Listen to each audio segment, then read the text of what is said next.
वृंदावन क्यों गए? ऐसे ही गए, बस अपने प्रियालाल जी को देखने गए, अपने राधा वल्लभ को देखने गए, अपने राधा रमन जी को देखने गए। उनके दर्शन के बिना मन लग नहीं रहा।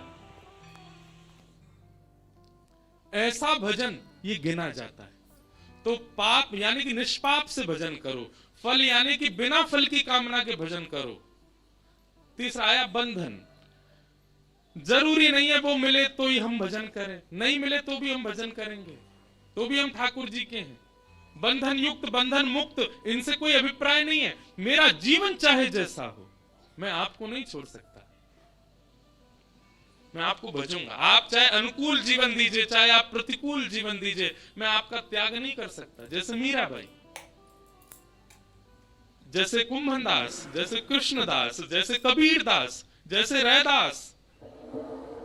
रैदास जी के जीवन की एक बहुत सुंदर घटना आती है कि रैदास जी को एक बार स्नान करते हुए अपने पैर के नीचे कुछ अनुभव हुआ, तो आपने भीतर हाथ डाल करके पैर के नीचे जो अनुभव हुआ उसको निकाला, तो वो ठाकुर जी की प्रतिमा थी। रैदास जी बोले, ओहो, ठाकुर जी खुद ही आ गए अपनी सेवा कराने। रैदास जी उनकी सेवा करने लगे। अब सेवा ऐसी करते थे, रैदास जो थे वो श्रेष्ठ जाति के नहीं थे। बहुत स्पष्टता से सुनिएगा इस बात को बंधु, ठाकुर जी जाति नहीं देखते, ये मानवों का स्वभाव है देखने का। जात पात पूछे नहीं को, हरि को भजे सो हरि को हो। एक सनातनी व्यवस्था है, उस व्यवस्था के अनुसार कर्म विभाजित हैं, पर किसी के प्रति हे दृष्टि रखना, किसी की जन्म सिद्ध जात से उसको हे मानना, उसको स्पर्श मानना, ये एक महापाप है। ठाकुर जी कभी विचार नहीं। एक कथा सुनाए, दो कथा हो गई एक साथ सुनाते हैं। याद दिला देना, रैदास जी का चरित्र सुनाना, उससे पहले एक कथा और सुनाऊं। एक बार की बात है, उड़ीसा में पूज्य श्री मलुक वाले महाराज जी एक बार सुना रहे थे, उनसे सुनी थी कि उड़ीसा में जगन्नाथपुरी में लक्ष्मी जी भ्रमण कर रही थी, जगन्नाथ भगवान की पत्नी लक्ष्मी,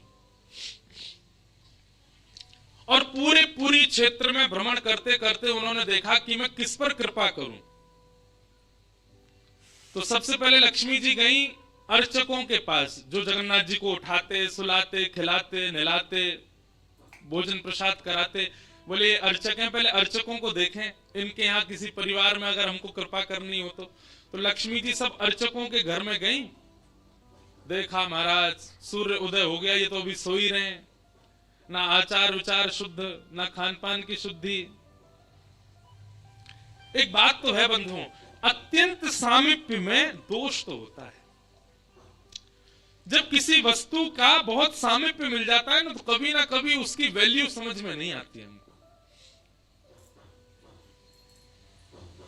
ये हम अपने ऊपर भी कह रहे हैं, हम भी लाल जी के बहुत समीप रहते हैं ना, तो कभी कभी ऐसा होता है कि कहीं पर अव्यवस्था होती है। कहीं कथा में गए, वहां थोड़ी सी अव्यवस्था है, लाल जी के अनुकूल नहीं है। जैसे कि लाल जी को देसी गैया का दूध ही आता है, जर्सी का नहीं आएगा, बाजार का नहीं आएगा। पर कई जगह ऐसे लोग हैं कथा कराने वाले, वो नहीं करते व्यवस्था, या व्यवस्था में कई बार होती भी नहीं। तो फिर लाल जी को हम कहते हैं, लाल जी हम यहाँ तो कछु दना जो है का है, आप बिना दूध के ही रहो। जबकि होना क्या चाहिए, चाहे जो हो जाए, चाहे 20 किलोमीटर दूर से आए, लाल जी के लिए दूध आना चाहिए, बिना दूध के नहीं रहते वो। लेकिन हम ठाकुर जी को ऐसे कह देते हैं, कोई बात नहीं ठाकुर जी, यहाँ दूध नहीं मिल रहा, 7 दिन बाद कहीं और जाएंगे, वहां तो दूध आएगा आपके लिए। अब ये अत्यंत सामीप्य, इसलिए हम ठाकुर जी से निवेदन कर रहे हैं कि आप काम चला लो। महाराज जब नया नया ब्याह होता है ना घर की लाली का, तो दामाद जी पहली बार जब घर आते हैं, दामाद जी को डिमांड करते हैं कि ये मिठाई खानी है, तो सारे जितने घर के साले होते हैं, घर के बड़े, वो 50 किलोमीटर भागते हैं, जीजा जी के लिए लेके आना है, उन्होंने मांगा है। वही दामाद जी 10 साल बाद आके कुछ कहे, बोले अब जीजू रहने दो, क्या करोगे खाके।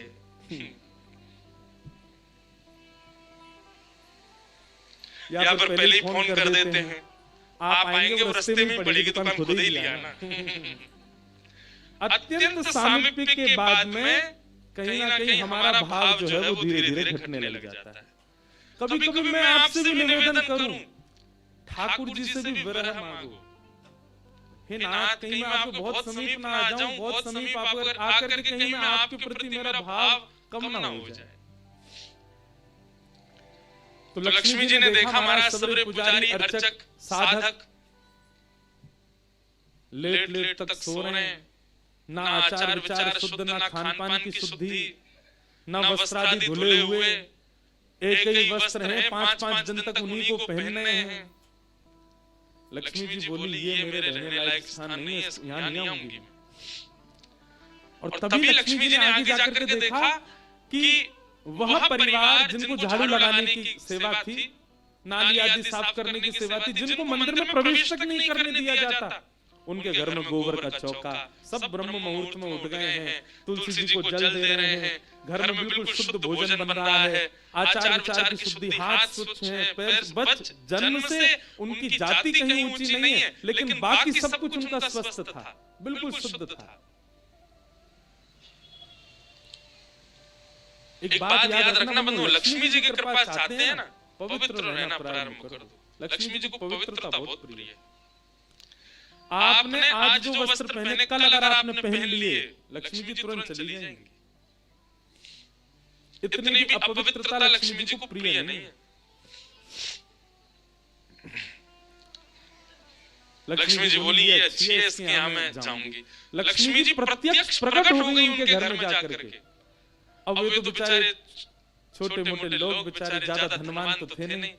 उन्होंने जब देखा कि अत्यंत गहने पहन रखे हैं, ऐसी मधुर सुगंधी आ रही है, रूप देखकर के नेत्रों के पलक नहीं झपके जा रहे, सबने दंडवत प्रणाम किया। बोले आपका परिचय? बोले हम जगन्नाथ जी की गृहिणी हैं, साक्षात लक्ष्मी।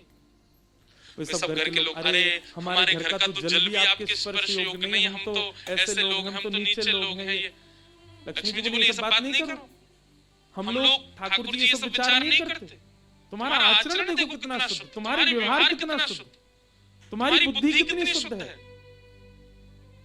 और सुनो, चौकी लगाओ, जो भी घर में बना है प्रत्यक्ष थाल में पधराओ, हम तुम्हारे यहाँ प्रसाद पाकर के जाएंगे। पूरा घर भाव विवल हो गया, सबके नेत्रों में आंसू, साक्षात लक्ष्मी जी आई। सबने पवाया। लक्ष्मी जी प्रेम से प्रसाद पा रही थी, तभी जगन्नाथ जी के बगल में विराजते हैं सुभद्रा जी, सुभद्रा जी के बगल में विराजते हैं श्री बलराम जी। बलराम जी भ्रमण कर रहे थे पुरी में। भ्रमण करते करते वो घर घरों में झांक के देख रहे थे क्या हो रहा है। जैसे ही उस घर में झांक के देखा तो श्री लक्ष्मी जी प्रसाद पा रहे हैं।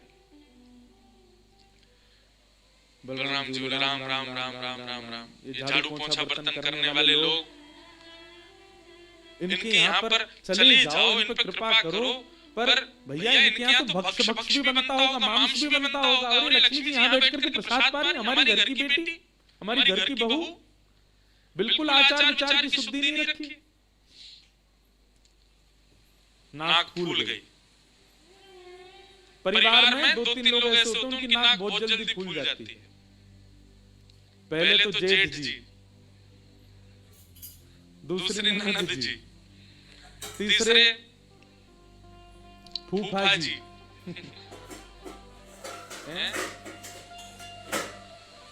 इनकी नाक बहुत जल्दी फूल जाती है। ये हम यहाँ पे अगर कोई बैठे हो, जेठ जी, ननद जी, फूफा जी, बुरा नहीं मानना, आपके भी जेठ ननद फूफा होंगे, उनकी भी देखना नाक फूली रहती। बलराम जी की नाक फूल गई महाराज। आकर के कुछ बोले तो नहीं, मंदिर में आके बैठ गए। जगन्नाथपुरी में जो भात बनता है ना, इसीलिए जगन्नाथपुरी में एकादशी नियम नहीं है। क्यों? क्योंकि वहां जो भात निर्मित होता है, ऐसा मान्यता है कि वो लक्ष्मी स्वयं अपने हाथ से बनाती है। जगन्नाथपुरी की रसोई घर में जितने भी हमारे अर्चक लगते हैं, प्रसाद बनाने वाले, उन सबको मानसी भाव से ऐसी भावना रखनी पड़ती है कि हम जगन्नाथ जी की गृहिणी लक्ष्मी हैं, तभी वो भात निर्मित करके ठाकुर जी को पधरा सकते, नहीं तो ठाकुर जी भोग नहीं लगाते। इसीलिए जगन्नाथपुरी में एकादशी का भाव नहीं। क्यों? एकादशी के दिन अन्न में पाप का निवास होता है, और लक्ष्मी जिस अन्न को छू दे उसमें पाप कैसे आ सकता है? इसलिए एकादशी के दिन तो स्कंद पुराण में कहते हैं आकंठ पाना चाहिए, मतलब जितना रोज पाते हो उससे दुगना पाना चाहिए एकादशी वाले दिन जगन्नाथपुरी में, क्योंकि लक्ष्मी जी ने बनाया है। तो लक्ष्मी जी प्रसाद बनाती हैं। जैसे ही भोग रखा गया जगन्नाथ जी के आगे, बलभद्र सुभद्रा जी तुरंत हाथ पांव धो के बैठ गए। बलराम जी अपने सिंहासन में से ही नहीं उठे, नाक फुला के बैठे। जगन्नाथ जी बोले भैया आ जाओ, भोग आएगा, हमें नहीं पाना, तुम लोग पाओ। क्यों, क्या हो गया? अब क्या बोले, अब तो सब आचार विचार सब खत्म हो चुका है। परमात्मा होते हुए भी हमारे यहाँ आचार विचार नहीं चल रहा है, तो फिर इंसान क्या आचार विचार का पालन करेगा? जगन्नाथ जी बोले भाई कोई बात तो बुरा मान गए तो इनसे बात करें। जगन्नाथ जी गए, भैया कहाँ गए, आप इतने उदास क्यों, इतने नाराज क्यों? सब बात बताई बलराम जी ने। बोले लक्ष्मी जी आज सुबह सुबह ऐसे के घर में गई और वहां जाके प्रसाद पा रही थी, बिल्कुल विचार नहीं किया कहाँ शुद्धता कहाँ अपवित्रता। हम तो इनके हाथ का बना भोजन नहीं करेंगे। अब जगन्नाथ जी बड़ी दुविधा में पड़ गए। यदि पाऊं तो भैया नाराज बैठे, भैया कहेंगे मैं नाराज हूं, इससे कोई फर्क नहीं पड़ा, फिर भी पा रहा है। और नहीं पाऊं तो लक्ष्मी जी टेढ़ी टेढ़ी देख रही हैं कि मैंने बनाया ये पा क्यों नहीं रहे। जगन्नाथ जी बोले लक्ष्मी जी को तो मना लिया जाएगा बाद में, पर ये नहीं माने ना, तो शेषनाग हैं, इनको ज्यादा क्रोध आ गया तो जोर से हिला देंगे, प्रलय हो जाएगा। जगन्नाथ जी ने लक्ष्मी जी से कहा देखो भैया नहीं पा रहे तो हम भी नहीं पाएंगे। लक्ष्मी जी बोले कोई बात नहीं, एक दिन नहीं पाया, दूसरे दिन फिर लक्ष्मी जी ने बनाया, फिर नहीं पाया, तीसरे दिन फिर लक्ष्मी जी ने प्रसाद पधराया, फिर नहीं पाया।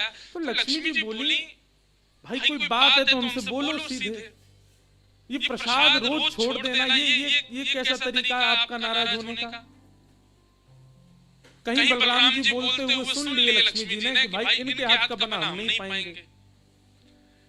लक्ष्मी जी ने जाकर के जगन्नाथ जी से कहा देखो संपूर्ण जगन्नाथपुरी में प्रसाद बनाने की सेवा हमारी, और आपके भैया कह रहे हैं कि हमारे हाथ का बना पाएंगे नहीं। जब हमारी सेवा लेनी नहीं तो फिर हम यहाँ क्यों रहे?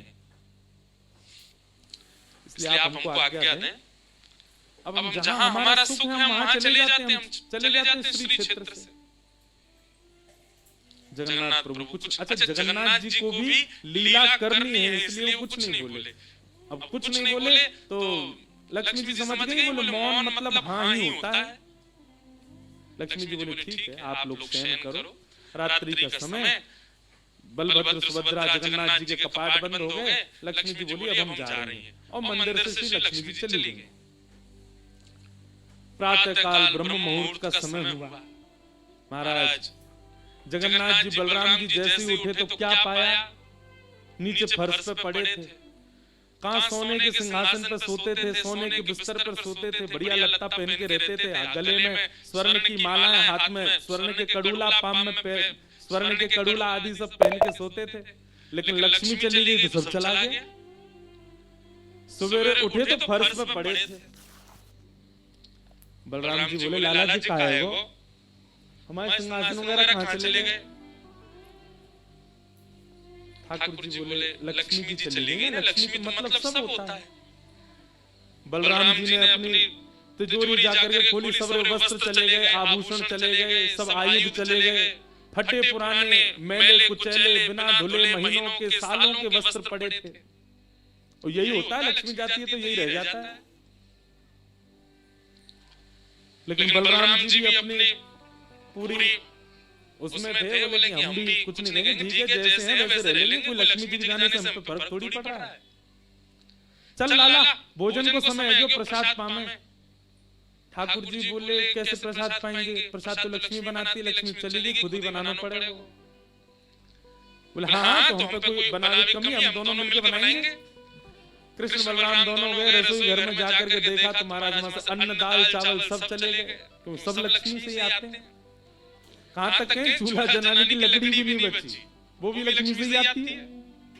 लक्ष्मी गई और सारी श्री लेकर के चली गई अपने साथ। एक दिन 2 दिन, अब तो दर्शनार्थी आने बंद हो गए, क्यों, मंदिर की श्री भी चली गई।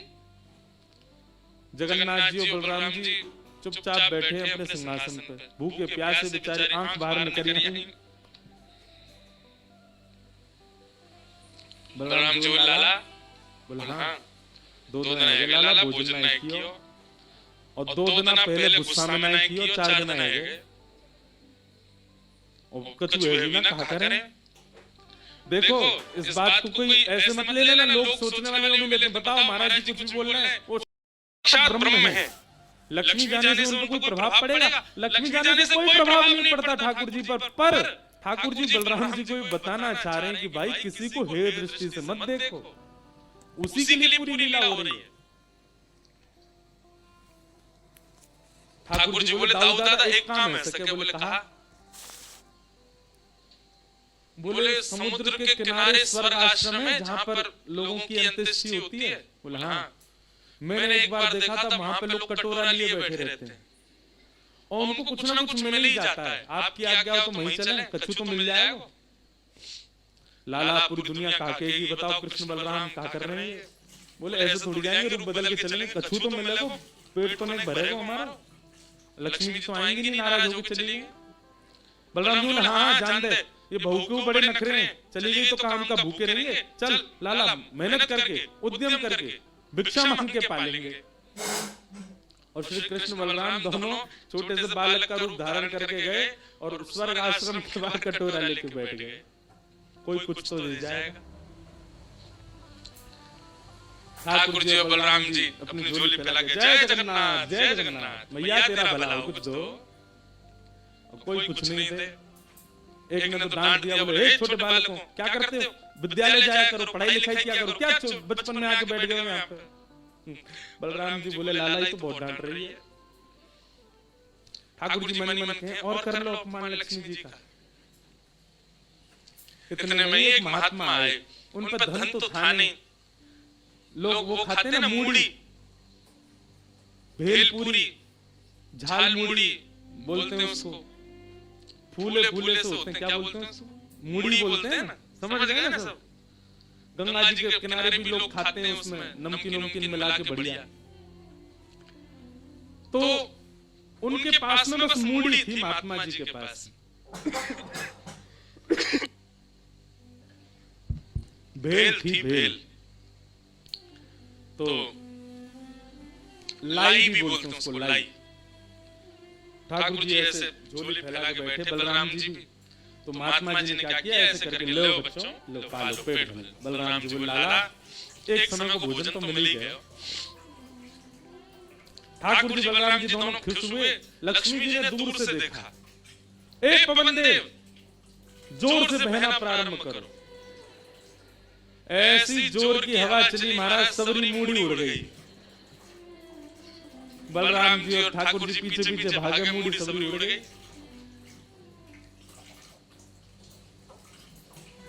बलराम जी बोले लाला ये क्या हो गया।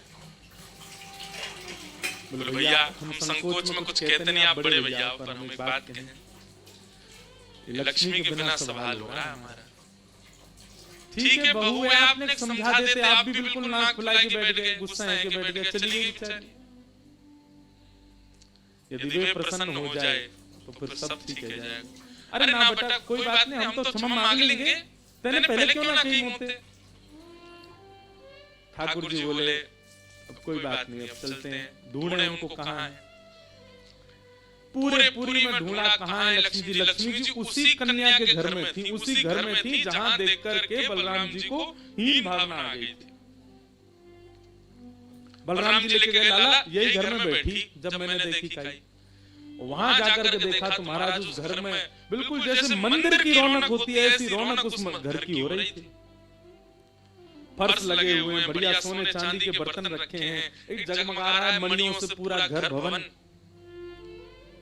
और बाहर बैठ करके उस महिला के जिसके ऊपर कृपा की थी लक्ष्मी, उसके बालक भर भर के सामग्री दे रहे हैं लोगों को, भोजन की सामग्री, वस्त्र ले जाओ, ये ले जाओ, कोई गरीब कन्या के लिए धन ले जाओ, राशि ले जाओ, सोने की मोहर ले जाओ। लक्ष्मी जी बैठी है घर में। ठाकुर जी बोले अब लक्ष्मी जी तो नाराज है, भैया एक काम करें, हम भी लाइन में लग जाएं, कुछ मांग लें, लेके चल दें।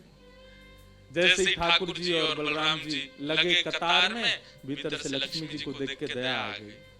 मेरे प्राणनाथ, ये चाहे तो सर्व समर्थ हैं, परंतु बलराम जी को बताने के लिए पूरी लीला कर रहे हैं।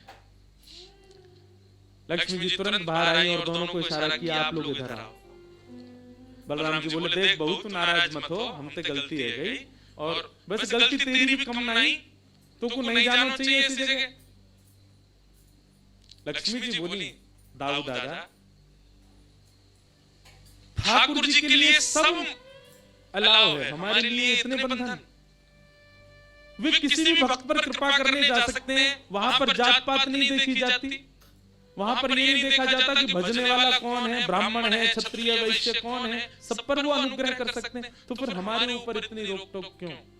और किसी के जन्मगत व्यवहार से उसका पूरा जीवन नहीं आंकना चाहिए, उसके स्वभाव व्यवहार से देखना चाहिए कि वो है कैसा। कहा आप कहते हैं कि ब्राह्मण सर्वश्रेष्ठ, वो देर देर तक सो के उठ रहे हैं, उनके यहाँ शुद्धि नहीं, वस्त्र 4-4 दिन तक पहन रहे हैं, एक महीना एक ही धोती में निकाल रहे हैं। आप कह रहे हैं कि वो श्रेष्ठ, और ये लोग जो इतनी पवित्रता का ध्यान रखते हैं, इन पर कृपा ना हो। हमारे अनुसार तो जो अपने कर्म से शुद्ध है वो शुद्ध है। बलराम जी और ठाकुर जी दोनों मान गए, जैसी आपकी इच्छा। बोले नहीं, आज के बाद हम आपसे एक नियम चाहते हैं। क्या? बोले श्री जगन्नाथपुरी में नियम कर दीजिए। बोले क्या?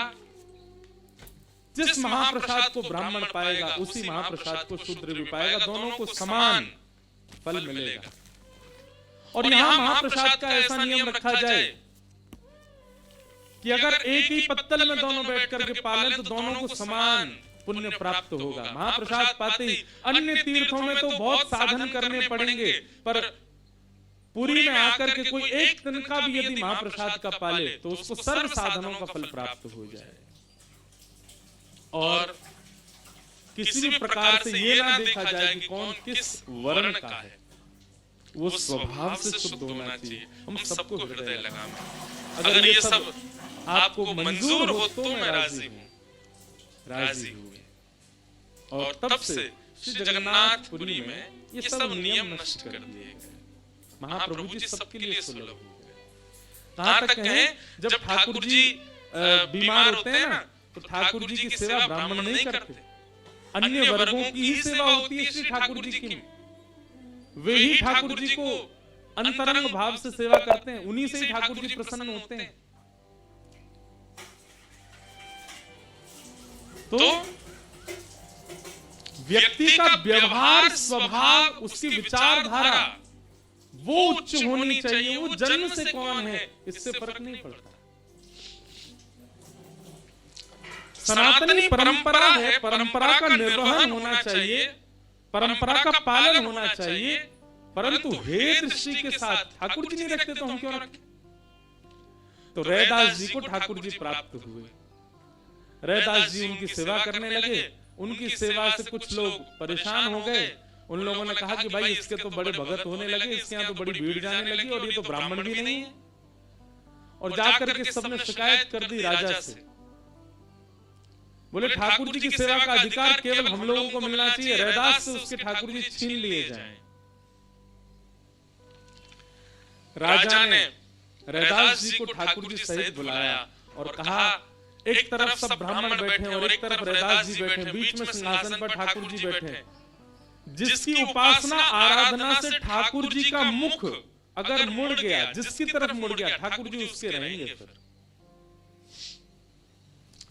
ब्राह्मणों ने तो वैदिक उच्चारण किए, खूब सुंदर महाराज आराधना की, ठाकुर जी यथावत रहे। रैदास जी महाराज ने, राजा ने कहा, रैदास जी आप कुछ करो जिससे ठाकुर जी आपकी तरफ मुड़ गए तो ठाकुर जी आपके ही रहेंगे। फिर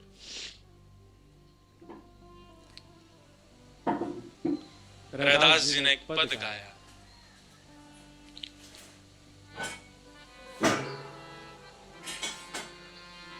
जो तुम तोड़ो राम, मैं नहीं तोड़ूं रे, जो तुम तोड़ो राम, मैं नहीं तोड़ूं रे, तो सो प्रीत तोड़ राम, कौन संग जोड़ूं रे, तो सो प्रीत तोड़ राम, कौन संग जोड़ूं रे, जो तुम तोड़ो राम, मैं नहीं तोड़ूं रे, जो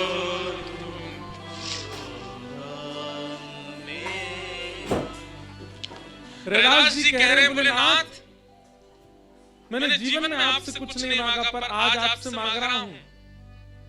मेरे जैसे आपके अर्चक हजारों लाखों करोड़ों हैं, आप मैं सेवा नहीं करूंगा तो आपकी सेवा कोई और करेगा। मेरे जैसे आपके लिए लाखों हैं, पर मेरे लिए तो आप केवल एक हो। आपको सेवा की आवश्यकता नहीं, मुझसे भी अच्छी सेवा करने वाले आपको मिल जाएंगे, पर मुझे आप नहीं मिल पाओगे ना। इसलिए नाथ मुझ पर कृपा करो। अष्ट प्रहर एक ही आशा, अष्ट प्रहर एक ही आशा, मन क्रम वचन कहे रैदास, मन क्रम वचन कहे रैदास। मेरा पूरा जीवन केवल आपकी सेवा के लिए है। मन क्रम वचन धन मेरे पास नहीं है, पर मन क्रम वचन से मैं केवल आपका हूँ राम जी। भले मैं श्रेष्ठ कुल में नहीं जन्मा, मैं धनवान नहीं हूँ, पर मेरा सब कुछ आपके लिए। मैं श्वास भी आपके लिए लेता हूँ, मैं चलता भी आपके लिए, मैं जीवित भी आपके लिए, मैं भोजन भी इसलिए करता कि आपकी सेवा कर सकूं। मुझ पर कृपा अनुग्रह करो नाथ। रैदास जी ने ऐसा पद गाया, बात तो केवल इतनी थी कि ठाकुर जी मुख घुमाएं जिसकी तरफ उसके हो जाएंगे, पर रैदास जी का पद सुनकर के ठाकुर जी ने मुख नहीं घुमाया। ठाकुर जी प्रतिमा चल करके श्री रैदास जी के कंठ से आकर के लग गए, और यह दृश्य देख करके वहां विराजमान जितने विप्र थे, राजा थे, सब नतमस्तक हो गए।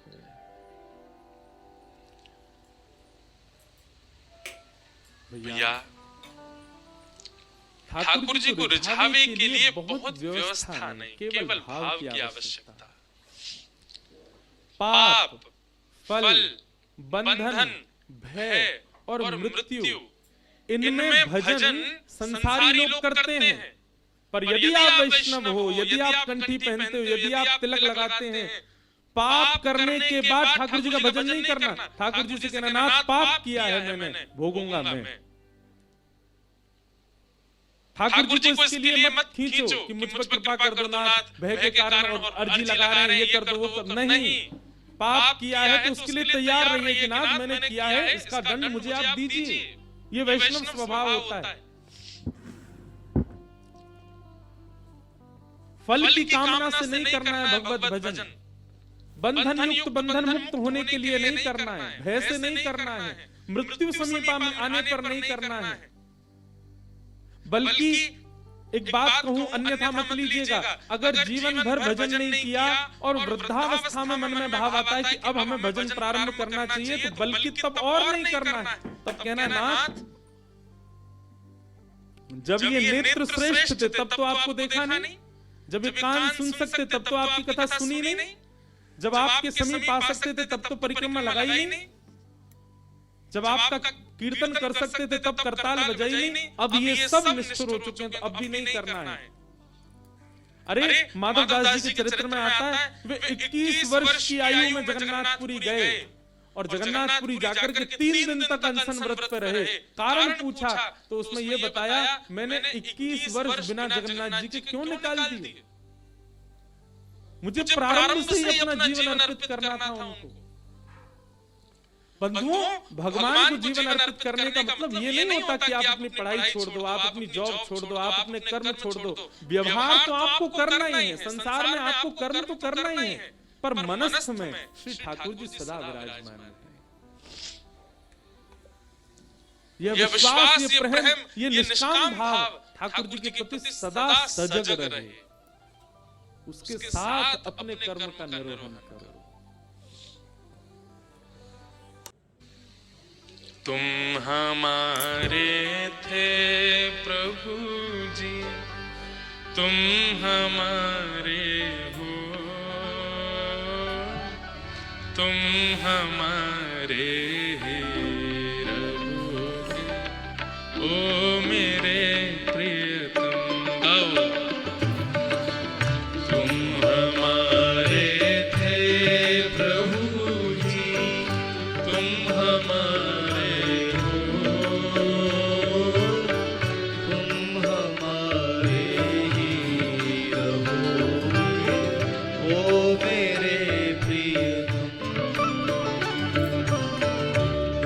तुम्हारे थे प्रभु जी, हम तुम्हारे हैं,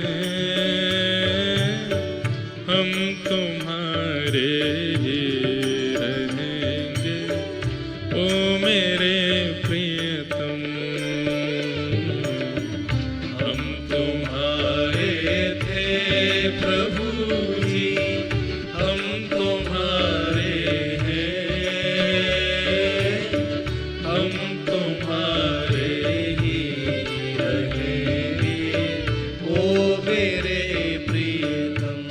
स्वर में गाओ बंधु। तुम्हें छोड़ सुन नंद दुलारे, कोई न मीत हमारो। तुम्हें छोड़ सुन नंद दुलारे, कोई न मीत हमारो।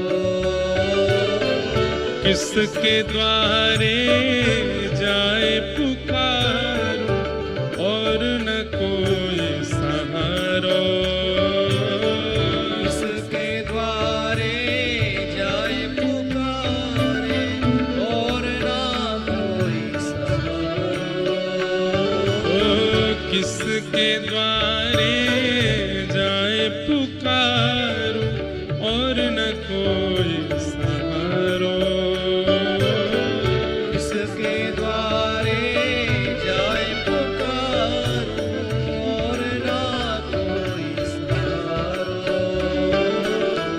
अब तो आके बाँह पकड़ लो, ओ मेरे प्रियतम।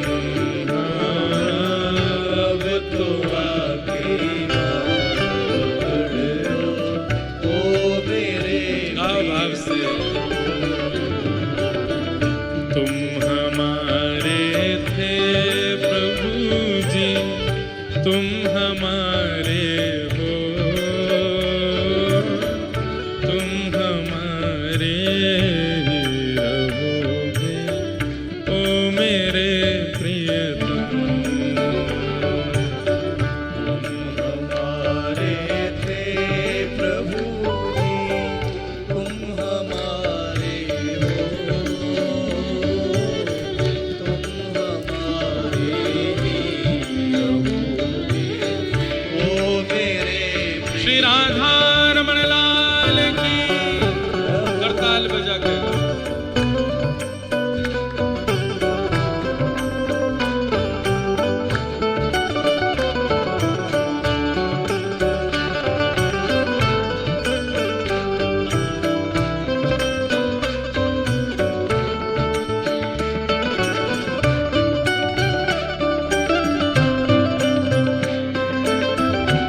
श्रीभद्री विशाल भगवान की।